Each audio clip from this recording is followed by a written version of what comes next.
Tonight, did the public impeachment hearings move the needle with voters? A look at what Americans think about the issue. Plus, the new push from Saudi Arabia to win over tourists and how it could serve as a model for other Middle Eastern countries. And during the holidays, happiness isn't easy for everyone. We talk with a best-selling author with some simple tips that could help. All this and more tonight on Faith Nation.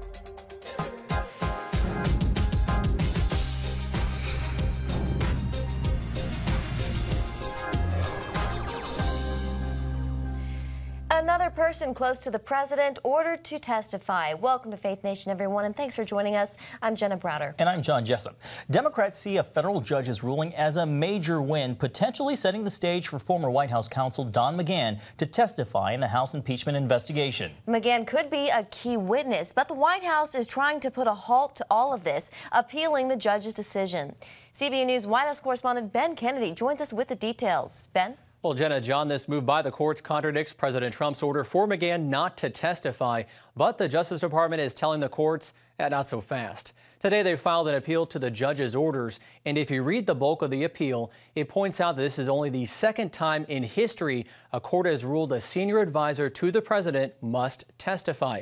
Remember, McGahn was a star witness in the special counsel Robert Mueller's investigation, and now Democrats want him to testify in the impeachment inquiry. A new Political Morning Consult poll out today reveals that 2 weeks of testimony didn't quite move the needle much when it comes to swaying voters. The survey found 48% backed the impeachment inquiry, unchanged from a previous poll, while 43% oppose, which is down by 2 points. It indicates that voters remain pretty much divided when it comes to removing the president from office. Meanwhile, President Trump tweeted, quote, "Support for impeachment is dropping like a rock, down into the 20s in some polls," adding Dems should now get down to work and finally approve USMCA and much more. White House counselor Kellyanne Conway echoed the president today at the White House. Take a listen. I think Pelosi is stuck, but she put herself there by not doing serious things like USMCA, reducing drug prices, raising wage growth. All of this is happening without a serious Democratic Congress. Now to top Kellyanne Conway, to top that, the tide could be turning against impeachment after one Michigan Democratic lawmaker has changed sides. We're talking about Representative Brenda Lawrence is now calling for a resolution to censor the president, adding that with the 2020 election so close, she sees no value in impeachment. And that being said, she does believe it's important for the House to go on record calling Trump's actions wrong. Lawrence is from a safe Democratic district in eastern Detroit. She's in a very heavily Democratic district. I would assume she's a loyal Democratic member, but she made very clear that we're so close to the next election that gives her pause as well. So that's something that we say often, but here you have a Democratic member of Congress saying it as well. Her move could actually lead Democrats in swing districts to also come out against impeachment. But in the past couple weeks, we've seen both sides really dig in on the impeachment. But this is the first sign Democrat voters are less supportive of impeachment after those public hearings. Jenna? All right, White House correspondent Ben Kennedy, thank you. To election 2020, Democrats piling on Michael Bloomberg, the newest candidate in the race. The billionaire candidate just spent $37 million on an ad buy. Elizabeth Warren says he is trying to buy the election. You know, his view is that he doesn't need people who knock on doors.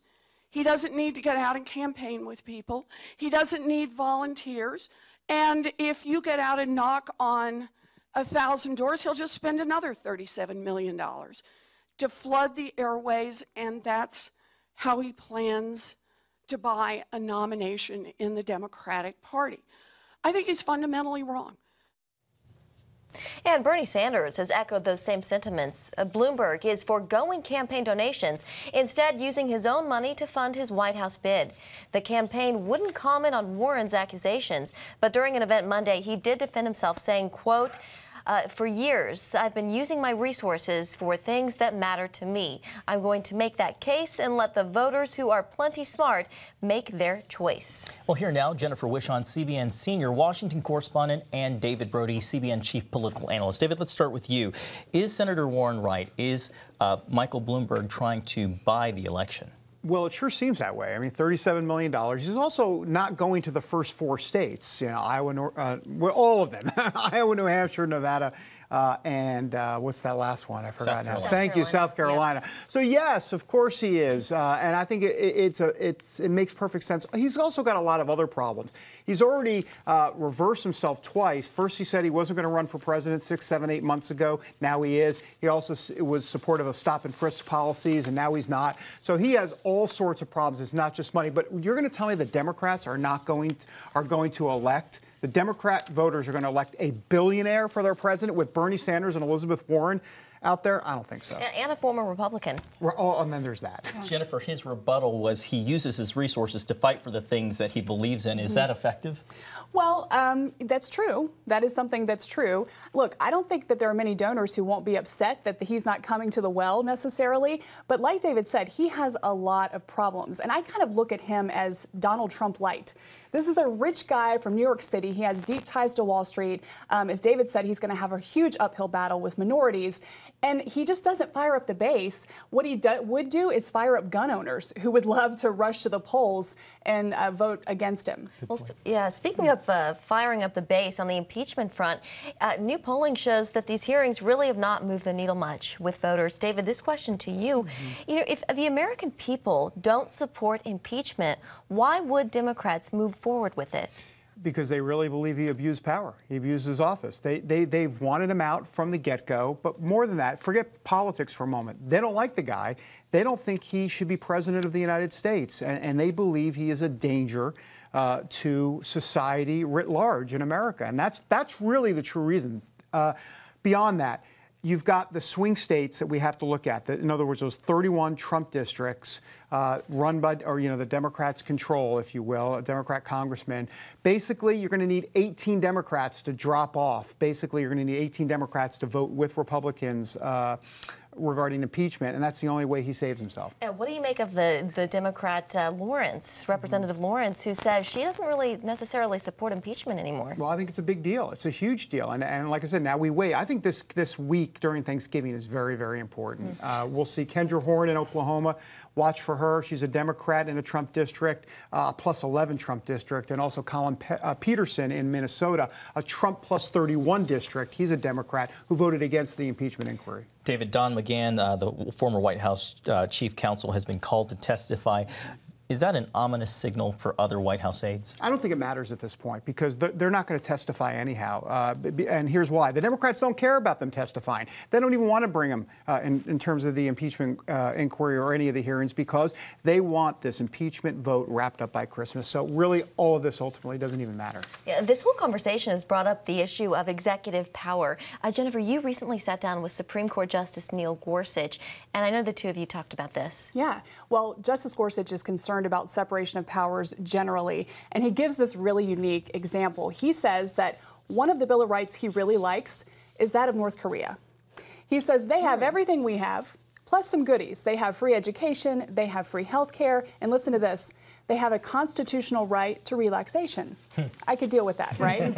Of course, that means absolutely nothing because all power in North Korea rests with a dictator. And so that's the example he gives as to why our form of government is so important, that we have separation of powers. Let's listen to what he has to say. Legislation's supposed to be hard and public, made by the people's representatives. Right? Madison knew that the best way to protect minority rights and liberty is to make legislation difficult. But what happens when the executive branch acts as the legislator? That's what you're talking about. Legislation's supposed to be hard and public, made by the people's representatives. What happens when you take it out of that process, the lawmaking process, and hand it over to the executive branch, the president? You have a king. You have a king making laws. And instead of it being public, it can be done in private. And instead of it being part of a process where there has to be give and take, compromise, and minorities are protected, only one person has to be happy with the result. The result, as you suggest, you're going to get a lot more law than you would through the proper legislative framework. It's not going to protect minority rights, and it's going to be overwhelming and hard for people to follow. And Gorsuch says that when separation of powers are violated, as a judge, he has seen how that affects real people, and usually it's the least among us who suffer the most. Jennifer Wishon, David Brody, thank you so much for being with us today. Guys. Well, 6 flags in the sand, that is what some are calling it. Coming up, why Saudi Arabia is pouring billions of dollars into amusement parks and other major projects.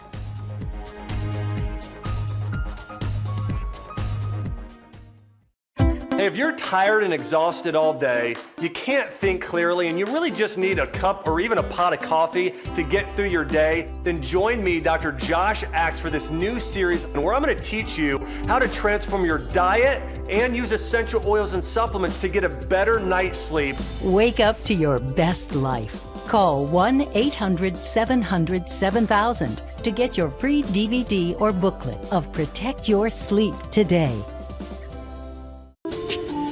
It's about the competition. I kind of put that pressure on myself, and I think people had expectations. It's about overcoming. We use this phrase all the time, keep chopping, keep practicing hard.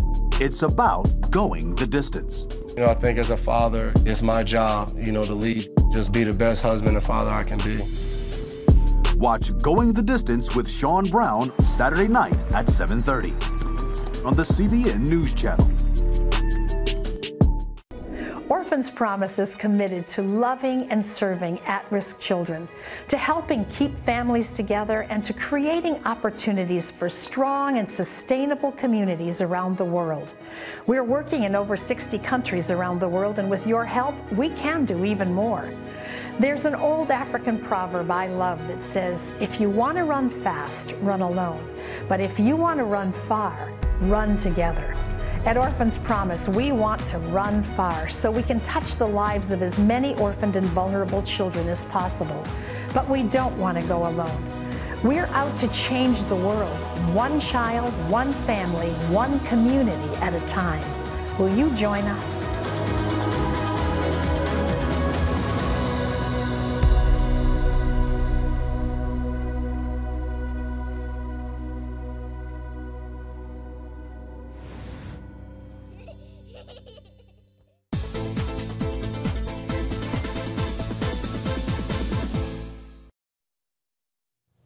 Well, welcome back. We want to let you know about some special Thanksgiving programs you can see right here on the CBN News Channel this week. On Thanksgiving Thursday, always a big football day, we'll have a mini marathon of our sports show Going the Distance from noon to 2:30. Then on Friday from noon to 2:30, you can see Ignite Your Life, where you can hear about how sharing your faith at every opportunity turns every day into an adventure and is what being a Christian is all about.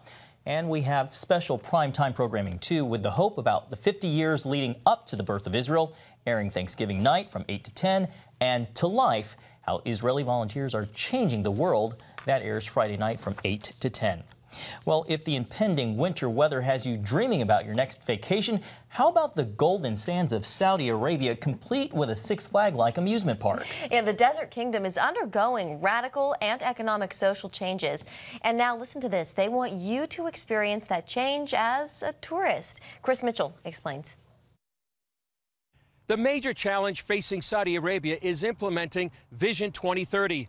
It's an ambitious plan to change Saudi Arabia from an oil-based economy to one based on business investment, technology, and tourism. CBN sat down with Saudi Arabia's Minister of Economy and Planning, Mohammed Al-Tawashi.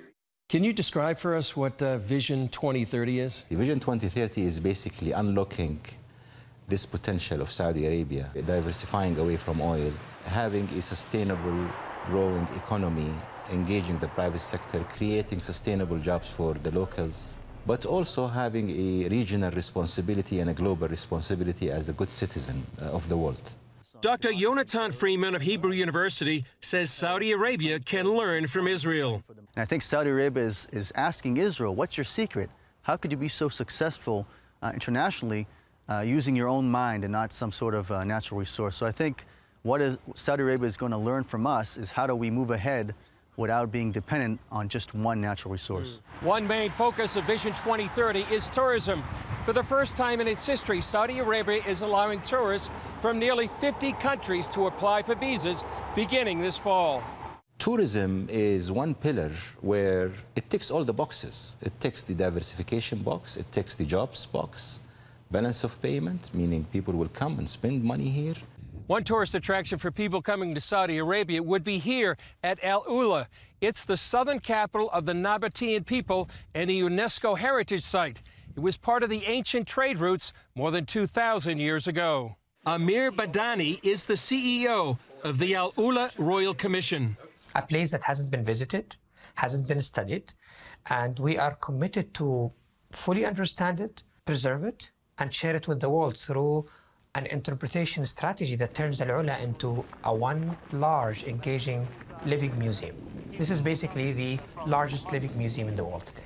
But in addition to economic changes, there are dramatic changes in society. One major change in Saudi society can be seen here at this soccer match. Just more than a year ago, for the first time, women were permitted to attend games of the most popular sport in the country. The stadium includes this family section, where husbands with their wives, mothers with their children, or single women can come and enjoy the game. It's another barrier broken as part of Vision 2030. In the end, what we're seeing all over the Muslim and Arab world is that more and more the local population wants their countries to push for increasing the welfare of those citizens in their countries to be more open to the outside world. But the changes come with challenges. One thing that Saudi Arabia has to make sure is that the more they open up, it doesn't cause too much of a challenge by those who are opposed to any sort of approachment with the West, approachment with other religions like Christians. So one of the things that the regime has to be certain about is that they do it gradually. And the threat of Iran overshadows this economic revolution. On September 14th, Iran targeted Saudi Arabia's main oil processing facility. It cut Saudi's oil production drastically for weeks. But the vision expects to change Saudi society, cut dependence on oil, and offer a new Saudi Arabia to the world. Amir Ahmad Banaja is the CEO of the General Entertainment Authority, which has a very exciting mission, which is to basically build the entertainment sector in Saudi Arabia. Banaja works on long-term entertainment projects like Qadiyah, a Six Flags amusement park to be built just outside of Riyadh, the Red Sea Project, developing Saudi Arabia's coastline, and Neom, built as a city of the future. Neom, located here on the shores of the Red Sea, is the largest mega project in the world today, with an estimated cost of $500 billion. And it's the centerpiece for Saudi Arabia's Vision 2030. And all part of what Saudi is now opening and offering to the world. I think that there is a lot to discover about Saudi Arabia and the diversity and colorfulness. I think people think of Saudi Arabia as hot, camels, sand. I think this is a very monotonic view. I encourage everybody to think about Saudi Arabia the way you think about the US. California is nothing like Florida, you know? Utah is nothing like Kansas. So there is a lot of beauty and details. I think the world will come to see the largest living museum in the world being unveiled. Whether or not Saudi Arabia can achieve Vision 2030 or not will deeply affect the future of the Middle East. Chris Mitchell, CBN News, Riyadh, Saudi Arabia. Studies show happiness on the decline in America. So what is the cure? Up next, author Max Lucado and his solution. Daddy? Yeah, buddy? How many nickels are in a dollar? There are 20 nickels in a dollar. How do birds fly? Does milk really make my bones stronger? Yeah. Daddy, when we die, will we go to heaven?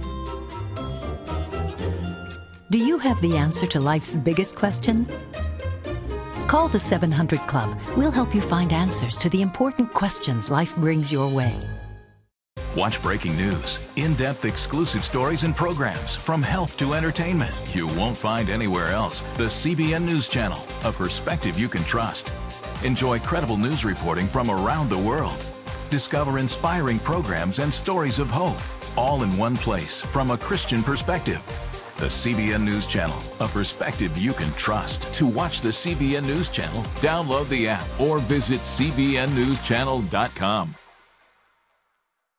Hello, I'm Dr. David Perlmutter, board-certified neurologist and #1 New York Times bestselling author. Wouldn't it be great to boost your energy, eliminate brain fog, and even reverse brain disease? Well, you can, and I'm going to show you how, along with some of the world's most well-respected brain experts in this DVD, Protect Your Brain. Get Protect Your Brain, a free DVD only from the Christian Broadcasting Network, featuring experts on the cutting edge of neuroscience and brain health. No matter how many times you've failed in the past, you really can do this. In Protect Your Brain, you'll discover simple strategies to keep your brain young and healthy. Improve your memory. Discover the gut-brain connection. In Protect Your Brain. Get your free copy at cbn.com or call 1-800-700-7000. If you want to improve the quality of your life, get the DVD Protect Your Brain and get it today. Welcome back. During this holiday season, joy and cheer will be spread throughout the world, but for some, that cheer doesn't come quite so easy. Jenna, for more and more Americans, happiness is at an all-time low. So how can you find your happy place? In an interview with CBN's Jennifer Wishon, best-selling author Max Lucado has a roadmap, and it's surprisingly simple to follow. Where is America's happiness meter these days? It's never been lower. Never been lower. There actually is a happiness index that measures the joy level of our society, and it's at an all-time low. The Harris poll keeps a finger on America's mood and consistently finds 2/3 of people are feeling blue. It's like there's this perpetual cloud of grayness over our society. As a pastor, does that seem about right to you? Because I wonder how much time you spend counseling people who are looking for happiness. Yeah, that resonates with my experience. I think that for many people, happiness is a very elusive idea. In his new book, How Happiness Happens, Pastor Lucado explains how people can find joy in a world of comparison, disappointment, and unmet expectations. I'm a big advocate for happiness. I like it. I like to be happy. And you know, we're better when we're happy. We're healthier physically. Our relationships tend to succeed more. And people won't be surprised to hear me say that we actually make more money when we're happier. Does God care about our happiness? Does He want us to be happy? Yes, He does. And I'll go toe-to-toe with anybody who says that God is in favor of grumpiness. There's like 3,000 references to happiness in the Bible. To craft his recipe, Lucado examined all 50 of the Bible's one another verses, such as love one another, serve one another, accept one another, and condensed them into 10. While some may sound brilliantly simple, they move the happy needle in a big way. Put into practice this idea of greeting people. I mean, just greet people. Take a moment, and whenever appropriate, give somebody a heartfelt hello. Ask them how they're doing. And pause long enough to get an answer. Lucado admits, though, some things we should do to maintain happiness can be difficult. Jesus said, forgive one another, even as God in Christ has forgiven you. So the image there is to look at how God, through Christ, has forgiven us. Again, it's not easy, but I think that happiness begins to happen when we release the resentments that we have. Of course, everywhere we look, the world tells us the secret is material. Every time I'll turn on TV, I'm told that my car is out of date, my clothes are out of style, my phone is not up to date. I mean, it's just boom, boom, boom, boom. And if we're not careful, we will say, oh, okay, if I purchase that, I'll be happy. And when that happens, I'm setting myself up for this downward spiral of achieve or purchase and then realize, oh, that didn't make me happy. What God offers, Lucado says, is joy that's sustainable, even through the tough times. I'm going to anchor myself to the hope that God is good, God is in control, and I'm going to let that hope have its impact on me. So after reading the book, you'll face this challenge. Make 100 people happy over the next 40 days. Happiness happens when we give it away. So if a person could change their strategy toward happiness and make happiness depend not upon what they acquire, but upon who they serve and help and bless others, they're setting themselves up for a door to happiness. Sounds like a challenge worth taking. Jennifer Wishon, CBN News. Coming up, meet 2 lucky turkeys who won't be served on any Thanksgiving table this year. We'll explain why when we come back.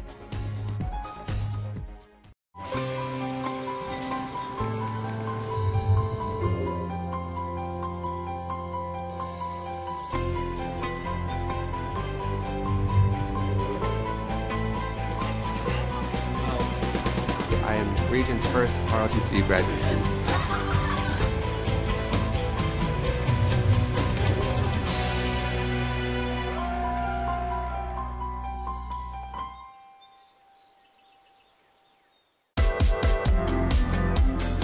Meet the pastors who are preaching the gospel in a fresh, fearless way.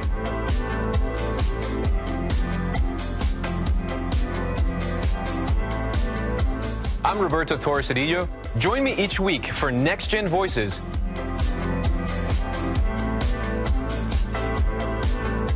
And watch God transform a generation.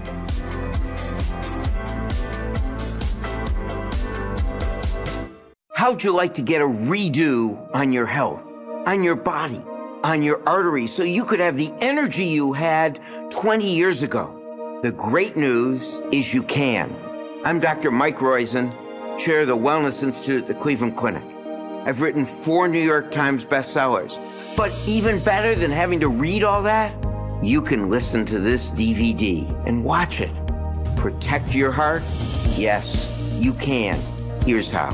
Go to CBN.com or call 1-800-700-7000 for your free copy of Protect Your Heart. Let the medical experts show you their new discoveries on how to avoid heart disease and even reverse it. Easy steps to uncover the hidden dangers in your medicine cabinet, reduce stress, and get a complete do-over for your health. Call 1-800-700-7000. That's 1-800-700-7000. Or go to CBN.com to claim your free copy of Protect Your Heart. Well, some tense moments at the nation's capital today. The White House and Capitol Hill both faced lockdowns this morning. It happened after a plane entered a restricted airspace, causing fighter jets to scramble. After a short time, the lockdown was lifted and the all clear was given. And on a much happier and lighter note, a time-honored tradition today at the White House. That's right. President Trump has officially pardoned 2 turkeys. No doubt they are thankful for the move. Meet Bread and Butter. The 2 turkeys traveled all the way from North Carolina for today's big event. And ahead of the official pardon, they got the 5-star treatment. Take a look at that, spending a couple of days at the Willard Hotel, living like VIPs. Presidential turkey pardon first took place back when Abraham Lincoln was president after his son grew fond of the bird that was sent to the White House for Thanksgiving dinner. And it became an official White House event back in 1989 under George H.W. Bush. I love that tradition. Those are some lucky birds. Those turkeys do it in style, don't they? That's right. Well, thanks for watching, Faith Nation. Have a good one.